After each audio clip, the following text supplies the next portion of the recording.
Muğallim деген кім? Muğallim деген біздің екінші анамыз және ең қымбат адамдардың бірі.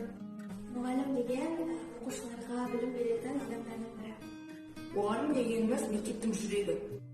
Muğallim деген ол ұлы есім. Мұғалім қандай болу керек?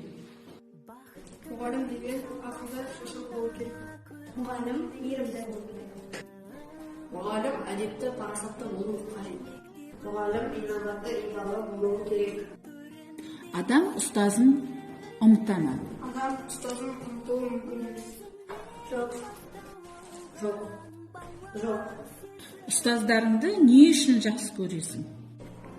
Себебі олар бізге мейірімділікті, әдептілікті, парасаттылықты үйретеді. Адам секілді олардың бізге берген қамқорлығы өте мол.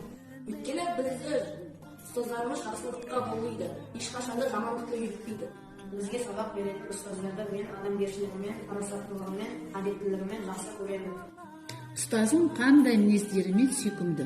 Ұстазым күлкісімен, сабақ түсіндіргенімен сүйкімді. Ұстаздың қасына жүріп жүргенде. Ұстазым мені мақтап басымнан сипалаған кезде сүйкімді. Менің ұстазым жұмсақ мінезімен сүйкімді.